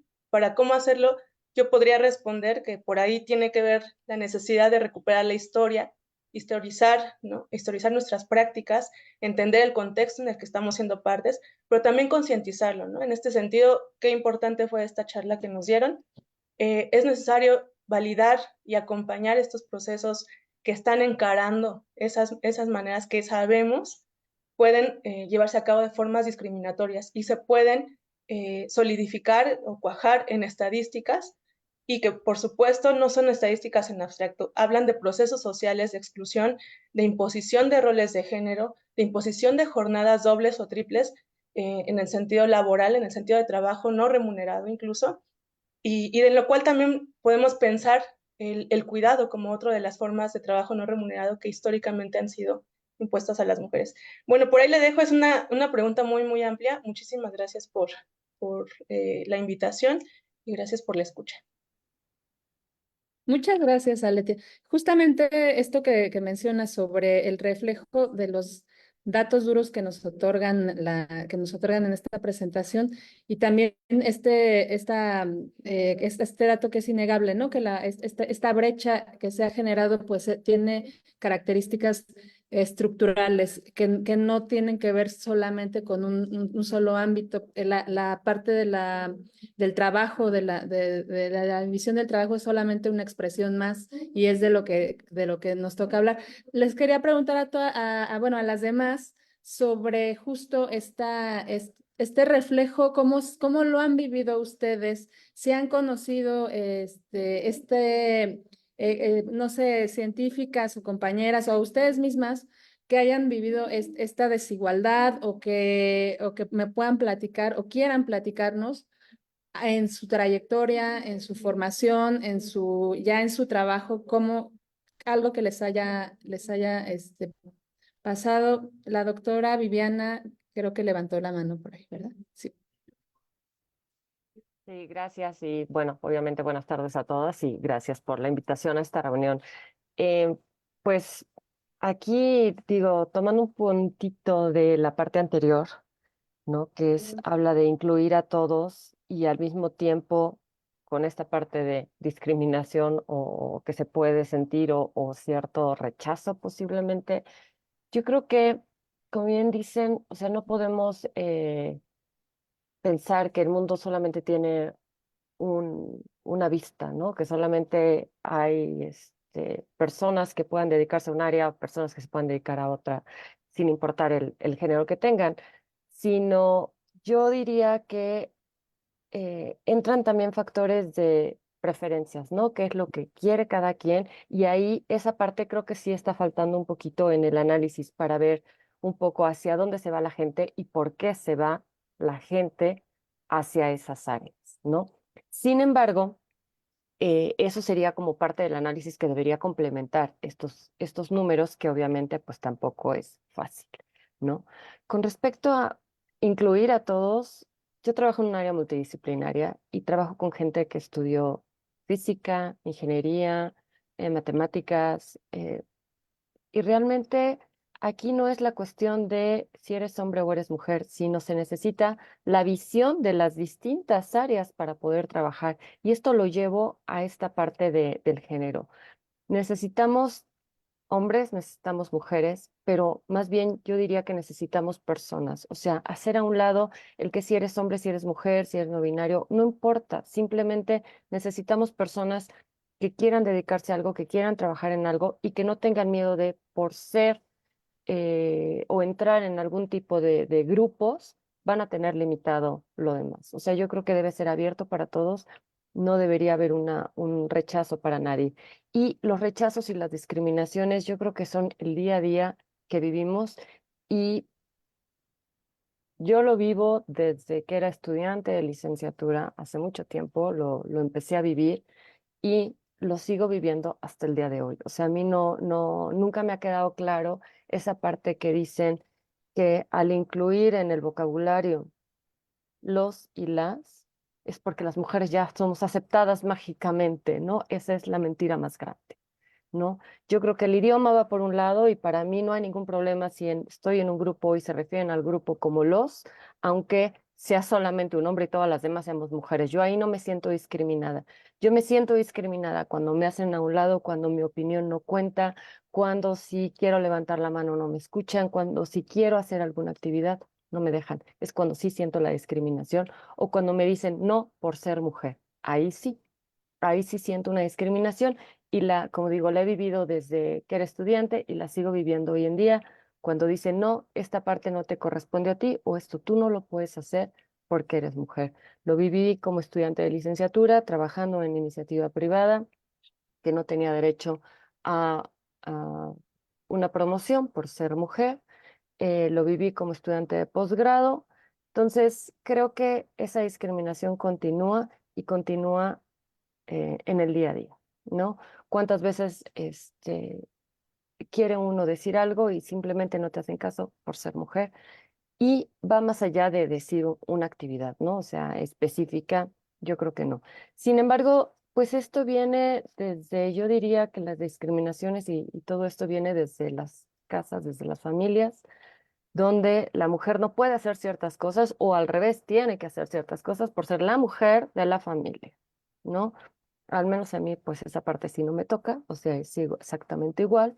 Mi hermano y yo compartimos todo igual, pero no en el mundo exterior. Entonces yo creo que eh, la discriminación, el racismo lo vivimos en el día a día, pero debería pensarse en la inclusión de todos. O sea, esa multidisciplina yo la llevo a la vida, en el sentido de que no importa si somos hombres, si somos mujeres o cualquier género, eso es lo de menos. Si yo quiero hacer algo, y aquí podría retomar el ejemplo posiblemente de Georgina, de Marie Curie, em, ella quiso hacer algo y lo hizo.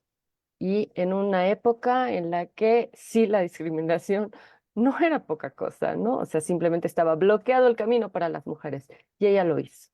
Entonces, creo que si queremos hacerlo, hay que hacerlo. Ese sería mi punto. Y bueno, hasta aquí y muchas gracias. Muchas gracias, Viviana. La doctora Danaí también ya quería participar por ahí.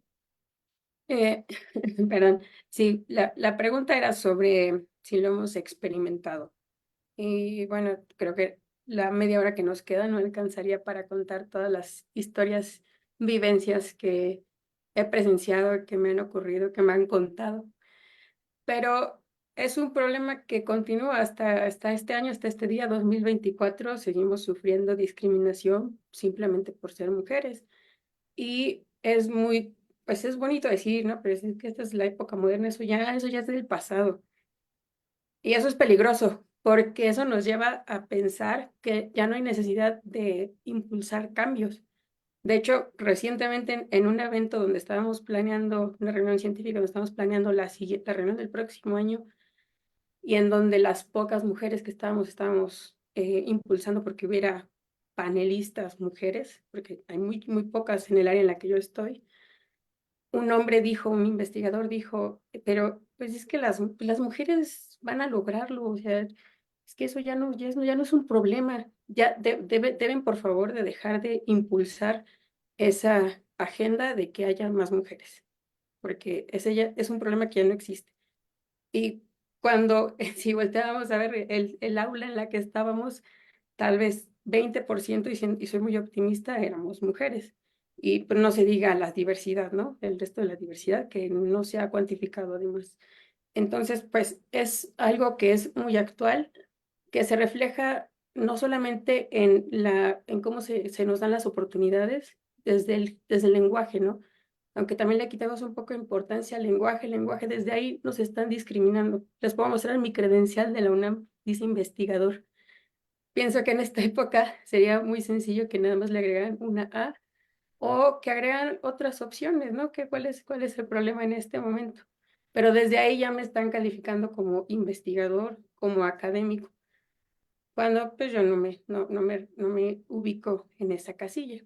Entonces, en el aula, eso es lo que también trato de inculcarles a los estudiantes. Creo que la libertad de cátedra nos da la oportunidad de decirles eso, decir, miren, es muy bonito lo que lo que la humanidad ha logrado, lo que la humanidad ha descubierto, pero sí sepan que la contribución de las mujeres ha sido borrada. Entonces, tengan presente eso, tengan presente que es nuestra responsabilidad. Ahora que ya se los estoy diciendo abiertamente, no lo tienen que investigar, les estoy diciendo, la contribución de las mujeres ha sido borrada, entonces no hay pretexto ahora para que no luchemos porque haya cambios, ¿no? Desde el lenguaje, desde los contenidos educativos. Creo que en el aula también podemos dar pequeños pasos para hacer más visibles a las mujeres, no solamente poner ejemplos de científicos famosos. Hay miles de científicas que han hecho grandes contribuciones, que están vivas en este momento y siguen haciendo grandes contribuciones y rara vez se mencionan, ¿no? Entonces, a veces mis clases pueden ser un poco deprimentes en ese sentido, en el que les digo, pues mire, han pasado muchas cosas desagradables, pero si comparo su generación con la mía, les aseguro que ahorita hay más opciones para que esto no siga ocurriendo. Cuando yo era estudiante, veía muchos casos de discriminación, casos de abusos de profesores, hombres hacia las estudiantes, comentarios, micromachismos, que no eran tan micro. Y en ese momento, pues, no había una vía para que nosotros dijéramos, no nos quejáramos, no lo dijéramos abiertamente, esto está mal. Ahora veo que eso ya hay muchas más opciones para las chicas para que se puedan expresar y decir, no, no estamos de acuerdo con esto y no lo vamos a seguir permitiendo. Y también nuestro trabajo como docentes es decirles a las estudiantes, cuentan con una mujer investigadora con la que eh, con la que se pueden sentir cómodas hablando de estos problemas, ¿no? Y que por lo menos les vamos a ayudar para orientarlas cuando tengan una situación de ese tipo. También para decirles, esta es una carrera difícil, la carrera científica es difícil de por sí, especialmente en un país como el nuestro, mucho peor si somos mujeres, mucho peor si somos de la diversidad, pero que nuestras experiencias les sirvan como para ver que a pesar de eso sí se puede, ¿no? Bueno, esa sería mi contribución. Gracias. Muchas gracias. Y pues tocas también un tema que se ha tocado por aquí y que después hay que hacer algo sobre el tema del lenguaje y el tema de la palabra y el tema de nombrar, ¿no? Que creo que ese hay muchas opiniones y estaría bien después organizar algo. Aletia alzó la mano, Gina y Beatriz. Por favor, si pueden ser un poquito breves para que dé tiempo que todas sigan participando, por favor. Ok, muchísimas gracias, Danaí, Susana. Me parece muy importante esto que mencionan. Por supuesto que hemos vivido, bueno, en distintas formas, ¿no? La violencia de género, yo puedo hablar de muchas expresiones de violencia de género, desde la licenciatura hasta hace una semana, o sea, no para, esto no para. Y está dentro y está fuera de la academia, o sea, yo creo que es un continuo, ¿no? Una realidad social que se comparte en todas partes y depende mucho del lugar que habitemos, la forma que tenemos de verlas, ¿no? Quizá una persona que no ocupa el metro no sabe cómo es la violencia de género en el metro. Una persona que no conduce no sabe cómo es la violencia de género mientras estás tras de un volante. O sea, muchas realidades nos hablan de lo que vemos, pero también de puntos ciegos, ¿no? Y a lo mejor en un momento podemos no sentir agresión cuando nos dicen investigador, o en otro sí, porque a lo mejor si nos trasladamos en otro espacio, eso sí figura en el espacio público, en el espacio político. Hoy estaba leyendo una noticia sobre este nuevo presidente de Argentina que negó y está castigando el hecho de que se ocupe el lenguaje incluyente y que se ocupe el desglose lingüístico de todas y todos. Si eso no importara, ¿por qué habría que meter eso en la prohibición del espacio público de cómo ocupamos el lenguaje? Eso me parece muy importante y no creo que sea algo que rápidamente se responda en 5 minutos o en 2 que tengo ahorita para intervenir. Creo que sí estaría bueno hablar sobre eso. Ya nos podría decir la doctora Hortensia Moreno, investigadora del CIER, me parece, nos podría decir por qué tuvieron que sacar un diccionario del uso del lenguaje no sexista, por qué se tuvo que proponer eso, ¿no? No, a lo mejor no es mi experticia, pero sí me parece decir que es importante ponerlo en la mesa. En mi caso particular, claro que he vivido hostigamiento sexual, he vivido hostigamiento laboral, he vivido un montón de cosas, ¿no? Incluso cosas que no me gusta recordar y que fueron parte de procesos terapéuticos a los que yo estuve yendo, tuve que involucrarme y que también me abrieron espacios políticos de reflexión. Ahorita para mí fue muy importante decir, a través de la vivencia yo llegué a la epistemología feminista. A través de mi cuerpo yo llegué a muchos saberes que vienen incluso fortalecidos en las academias. A partir de mi experiencia terminé marchando el 8 de marzo, ¿no? A lo mejor en ese momento pues no se sabe muy bien, no sabía muy bien no sabía muy bien a qué iba una marcha en los primeros años a los que yo me involucré, que fueron como, pues no sé, en los 18 años o algo así, en las primeras marchas de mujeres. Este, y el día de hoy puedo agradecer que esa apertura, que esa duda me llevó a escuchar esas otras voces, a escuchar mi voz y entrelazarla como una parte de la realidad social. Eso sería todo por mí ahorita. Me gustaría que en algún otro momento se diera otro conversatorio de este calibre. Sí, Aletia, claro que sí quedan pendientes pues muchas cosas que cada una quieren expresar y platicarnos. Carla, ¿nos querías decir algo un poquito antes de que intervenga Gina y Beatriz?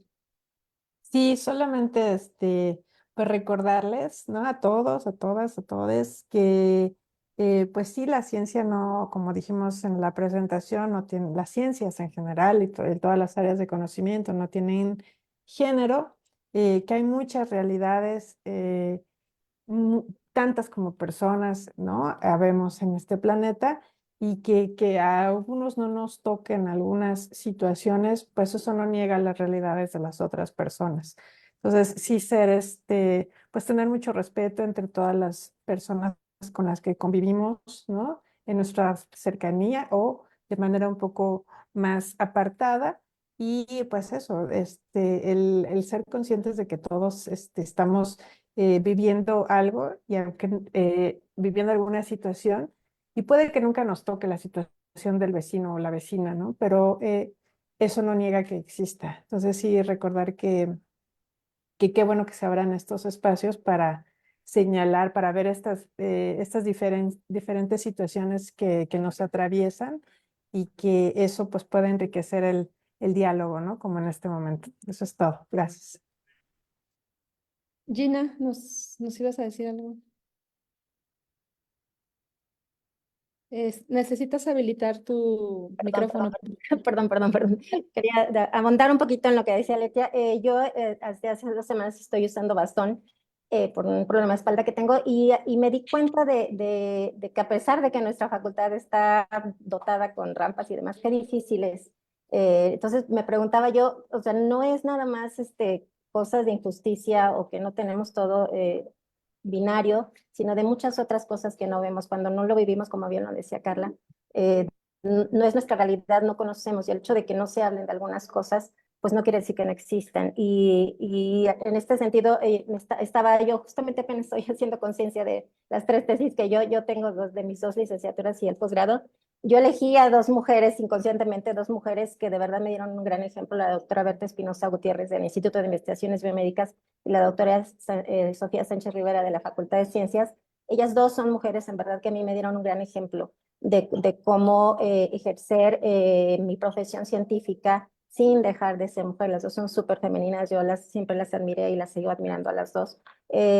Y vuelvo a esto de lo que comenté sobre Marie Curie y Mileva. Yo desde el punto de vista de neurociencias, que es lo que más sé, yo decía, ¿cómo le hizo Marie Curie en una época donde las mujeres estaban tan oprimidas para haberse ganado no uno, sino 2 premios Nobel?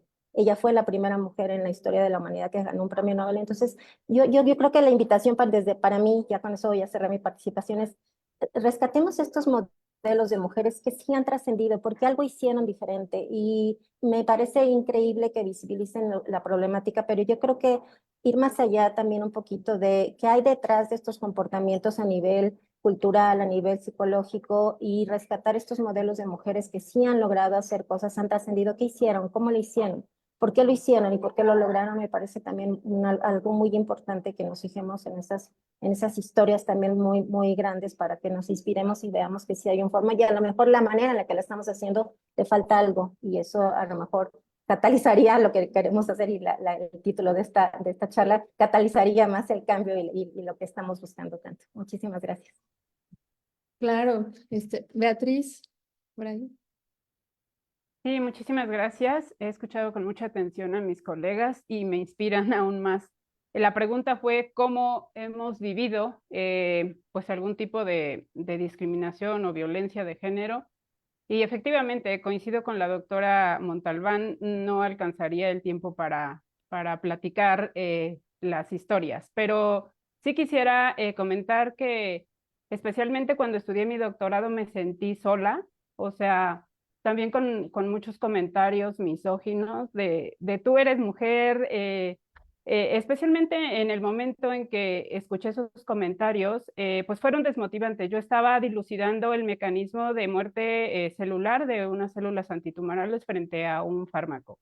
Pero que te comente el propio tutor de tu tesis que tú eres mujer, eres de provincia, eres madre, ¿cómo crees que te voy a comprar las ideas que me vienes a plantear? Con evidencias científicas en la mano, con micrografías electrónicas del microscopio y datos de farmacología para poder exponer mi idea. No era que era una ocurrencia, era una idea con evidencia científica. Entonces, en ese momento, pues los comentarios sí son francamente muy desmotivantes, pero lo que debo decirles es que también me hicieron muy fuertes. No es que esté aceptando los comentarios para nada, pero en ese momento mi decisión fue, yo soy una gran mujer, soy una estudiante de doctorado de la UNAM y voy a defender mis ideas porque tengo evidencias en la mano, porque soy un ser humano que busca estudiar ciencia. Y entonces, en ese momento, pues fui por el camino de buscar, de defender mis ideas, ¿no?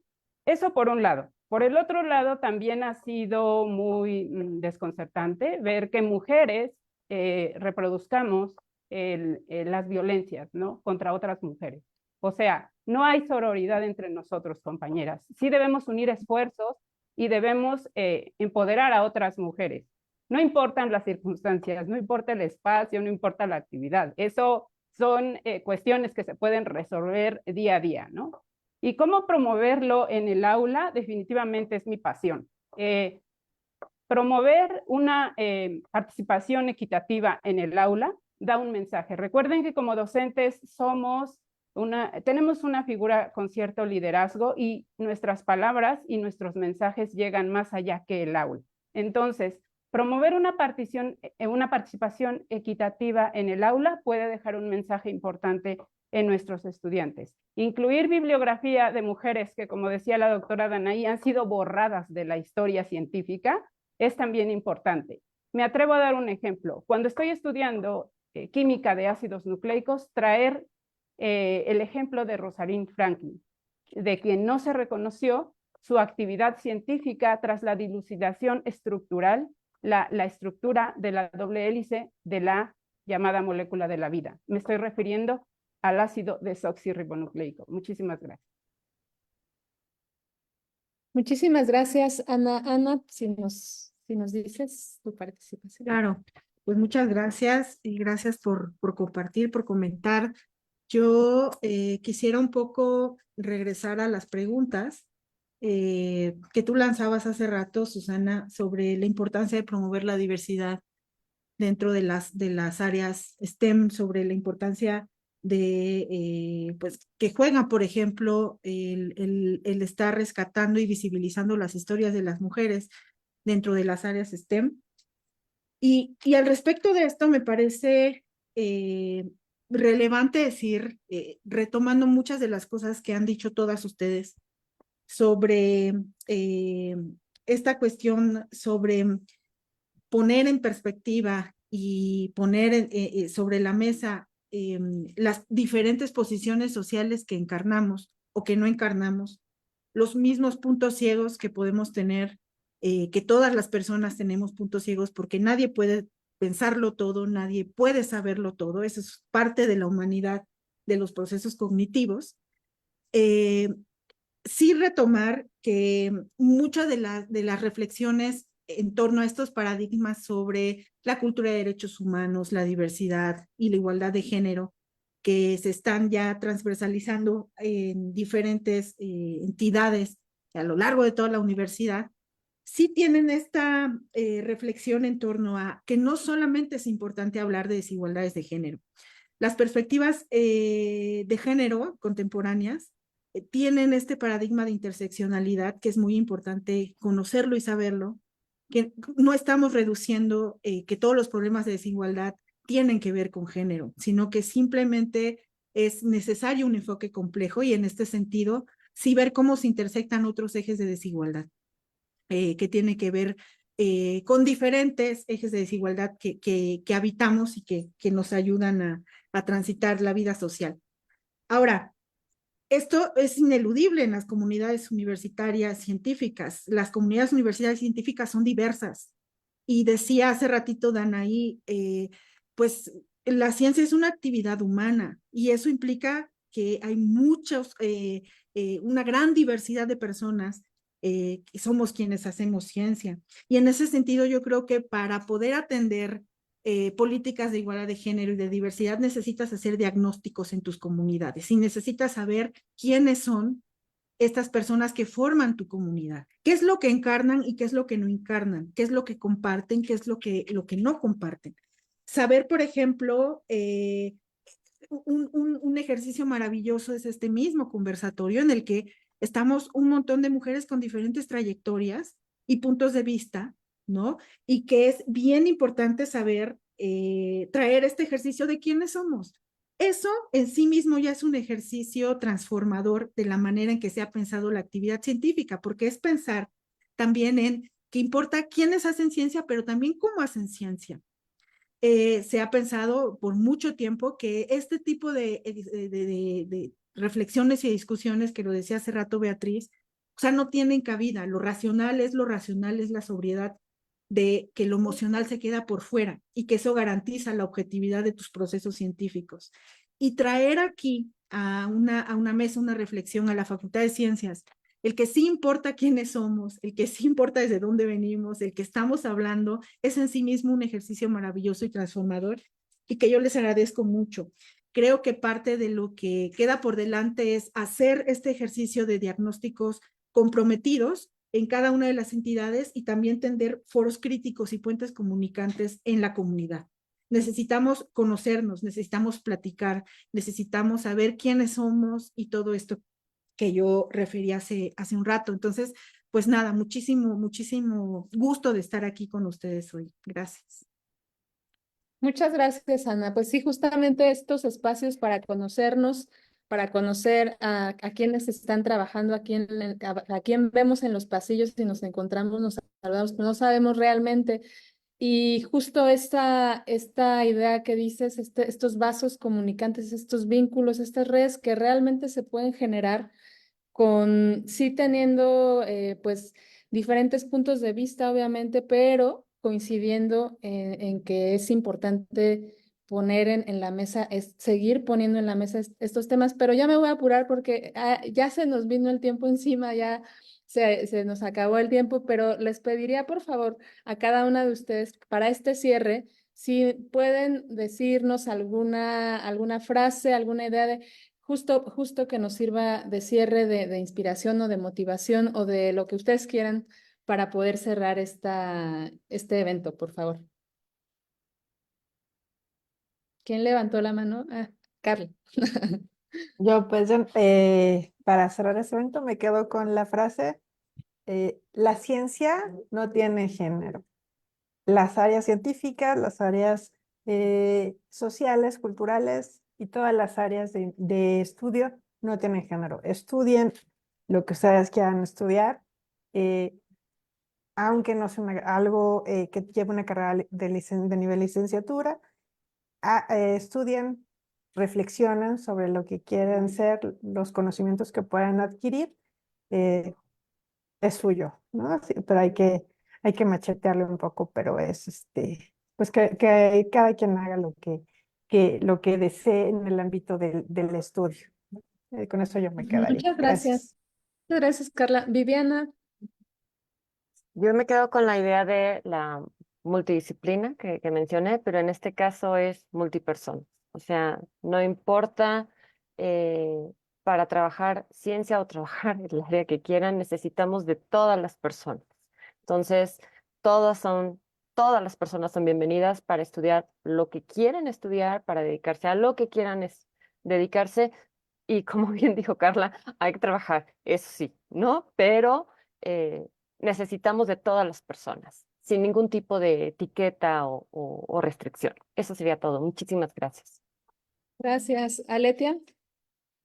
Bueno, yo me quiero ir con esta necesidad de que nos comprometamos para que esto se vuelva un hecho, para que la diversidad de sujetos, de sujetas, de personas binarias, no binarias, hombres, mujeres, de cualquier diversidad, estén representadas en los espacios públicos, ¿no? Que toda esta idea de igualdad se vuelva una igualdad sustantiva, ¿no? Y para ello, pues habrá que encarar esa realidad, encarar los datos, pero de una manera comprometida, envuelta en una práctica social. Muchas gracias.